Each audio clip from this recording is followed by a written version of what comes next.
छात्रों, आज हम शुरू कर रहे हैं केमिस्ट्री का 5th चैप्टर। बहुत दिनों के बाद ये वीडियो दे रहे हैं। इसका नाम है, चैप्टर का नाम है पृष्ठ रसायन। पृष्ठ रसायन क्या होता है, पहले हम जानेंगे पृष्ठ रसायन के बारे में। तो पृष्ठ रसायन क्या है?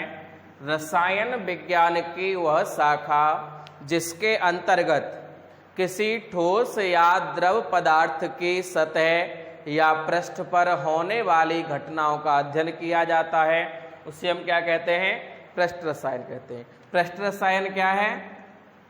ठोस या द्रव की सतह पर होने वाली घटनाओं का अध्ययन। पृष्ठ रसायन क्या है? ठोस या द्रव की सतह पर होने वाली घटनाओं का अध्ययन क्या कहलाता है? पृष्ठ रसायन कहलाता है। और पृष्ठ रसायन के लिए हमें सतह क्या होता है ये जानना जरूरी है। तो सतह क्या है? क्योंकि जो पृष्ठ रसायन है, पृष्ठ को ही हम सतह कहते हैं। और सतह क्या है? एक ऐसी जगह है जहां पर दो पदार्थ अलग अलग हो जाएं, जिसके द्वारा दो पदार्थ अलग अलग हो जाएं। अब देखो सतह क्या है? दो पदार्थों के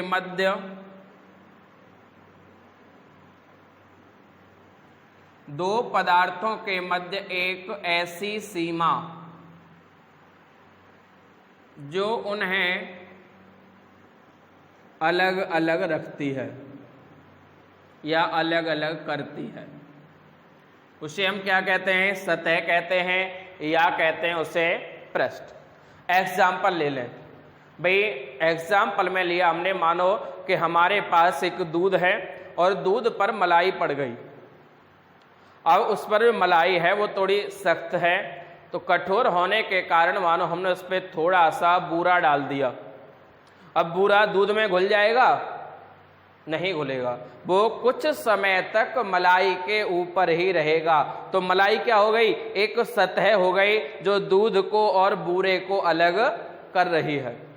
ऐसे ही कोई अन्य सतह भी हो सकती है, जैसे मानो हमने पानी में तेल को डाल दिया। अब तेल जो है वो पानी के ऊपर ही तैरता रहेगा, उसके साथ घुलेगा नहीं। तो वहां पर भी एक सतह बन गई जो उन दोनों को, तेल को और पानी को अलग अलग रखे हुए है। तो अब इस चैप्टर में पृष्ठ रसायन में हम 3 चीजें पढ़ेंगे, और वो 3 चीजें हैं हमारी। एक तो है अधिशोषण, एडजॉर्प्शन, दूसरा है उत्प्रेरण, और तीसरा है कॉलाइड। तो हम इस चैप्टर में अधिशोषण, उत्प्रेरण और कॉलाइड 3 चीजों के बारे में पढ़ेंगे, जो तीनों चीजें हमारी सतह और पदार्थ से ही जुड़ी हुई हैं, जो एक विलयन के रूप में भी हमें कॉलाइड में देखने को मिलेंगे। देखिए, तो पहला पार्ट आता है हमारा इसका अधिशोषण। अधिशोषण क्या है? अधिशोषण है किसी एक पदार्थ की सतह पर दूसरे पदार्थ का, एक पदार्थ की सतह पर दूसरे पदार्थ का एकत्रित होना। यानी एक पदार्थ नीचे, उसकी सतह बनी बीच में, और उसके ऊपर दूसरा पदार्थ क्या हो गया? एकत्रित हो गया। और यही क्या कहलाता है? अधिशोषण कहलाता है। अधिशोषण क्या है? किसी एक पदार्थ की सतह पर दूसरे पदार्थ का एकत्रित होना ही क्या कहलाता है? अधिशोषण। ये होता क्या, क्यों है भाई? ये होता है असंतुलित आणविक बलों के कारण। असंतुलित आणविक बलों के कारण होता है। और इसका जैसे एग्जाम्पल की बात करें तो कपड़ों पर धूल का जमना। जब हम कहीं बाहर जाते हैं तो कपड़ों के एक पृष्ठ पर, बाहरी पृष्ठ पर क्या जम जाती है? धूल जम गई। और अंदर वाला पृष्ठ यदि हम देखें तो वो हमें क्लीन मिलता है। जैसा था वैसा मिलता है, और ऊपर वाला पृष्ठ धूल जमने से कारण गंदा हो जाता है। तो उसमें जो सतह का काम कर रहा है वो कौन कर रहा है? कपड़ा कर रहा है। उसके ऊपर वाला भाग क्या हो गया? दूसरा पदार्थ, और नीचे वाला पार्ट क्या हो गया? पहला पदार्थ। ठीक है, या हम एग्जाम्पल कहें तो चारकोल पर अमोनिया या ब्रोमीन गैस का जमना। चारकोल जो होता है, चारकोल पर यदि हम क्या डाल दें, कोई भी गैस डाल दें, जैसे अमोनिया ब्रोमीन मुख्यतः होती हैं, तो उसमें क्या होता है, उन गैसों का प्रभाव केवल उसके ऊपरी पृष्ठ पर रहता है, अंदर उनका कोई भी प्रभाव नहीं पड़ता। तो चारकोल की सतह है, उसके ऊपर क्या होगा? गैसें होंगी, और उसके नीचे क्या होगा? चारकोल जैसा पहले था, गैस के प्रभाव के बाद भी वैसा ही रहेगा। तो हम कह सकते हैं कि गैसों का चारकोल के आंतरिक पृष्ठ पर कोई भी प्रभाव नहीं पड़ता है। और यही क्रिया क्या कहलाती है? भाई कपड़े रंगते हैं, कपड़ा रंगना भी क्या होता है?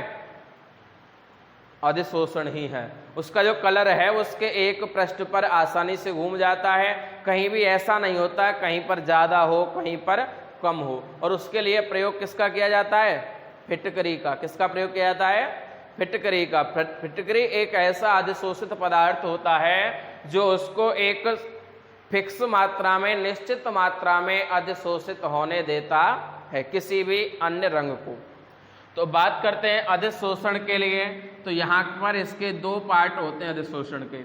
अधिशोषण के दो पार्ट होते हैं, एक तो होता है अधिशोष्य या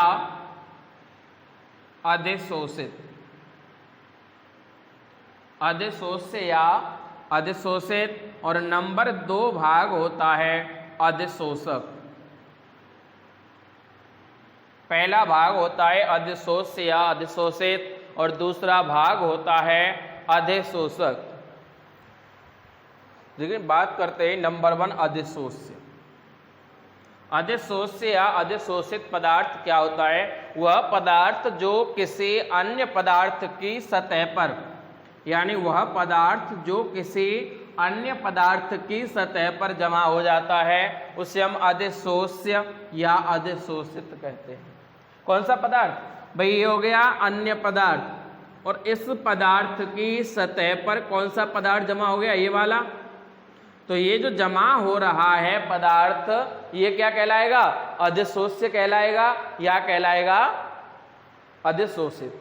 अब बात करें अधिशोषक की, तो अधिशोषक होता है वह पदार्थ जिसकी सतह पर, भाई जो पदार्थ जमा हो रहा है वो क्या है? अधिशोष्य। वह पदार्थ जिसकी सतह पर कोई अन्य पदार्थ अधिशोषित हो जाए या जमा हो जाए, उसे कहते हैं अधिशोषक। जिसकी सतह है उसे क्या कहेंगे? अधिशोषक। भाई जिस पर जमा हो रहा है, जिस पर जमा हो रहा है उसे अधिशोषक, और जो जमा हो रहा है उसे अधिशोष्य या अधिशोषित। मैं एक एग्जाम्पल बता देता हूं। जैसे मानो हमारे पास एक ये बर्तन हो गया, ठीक है, बर्तन में हमने यहां पानी भर दिया, ठीक है, पानी भरने के पश्चात इसमें हमने तेल डाल दिया। क्या कर दिया? कुछ थोड़ा सा तेल डाल दिया, ठीक है। अब ध्यान दीजिए कि ये तेल पानी में घुल जाएगा? नहीं घुलेगा। नहीं घुलेगा तो यानी तेल तो ऊपर रह जाएगा और पानी रहेगा नीचे। अब जहां तेल और पानी है उसके मध्य में एक सतह बन गई। भाई ऐसी कोई न कोई सतह, कोई न कोई बल तो ऐसा होगा जो हमें दिखाई नहीं दे रहा है, परंतु जो उसको तेल को पानी में घुलने से रोक रहा है। तो देखो पानी की सतह पर तेल जमा हो गया, पानी की सतह पर ये हमारा जल हो गया, ये तेल हो गया, और ये हो गई इसकी सतह, ठीक है। तो अब तेल क्या है? भाई मैंने अभी बताया कि जो जमा हो जाए वो अधिशोष्य। तो तेल क्या है? अधिशोष्य। और जिसकी सतह पर जमा हो जाए, जिसके सतह पर जमा हो जाए वो क्या है? अधिशोषक। भाई जो जमा कर ले वो अधिशोषक, और जो जमा हो जाए वो अधिशोष्य। और बीच में क्या होती है इसके, एक परत यानी सतह। ठीक है, वो सतह, कुछ सतह ऐसी होती हैं जो हमें दिखाई देती हैं और कुछ सतह ऐसी होती हैं जो हमें दिखाई नहीं देती हैं। तो अधिशोष्य और अधिशोषक समझ में आ गया होगा। जो जमा हो जाए वो अधिशोष्य और जो जमा कर ले वो अधिशोषक। देखिए बात करते हैं अवशोषण।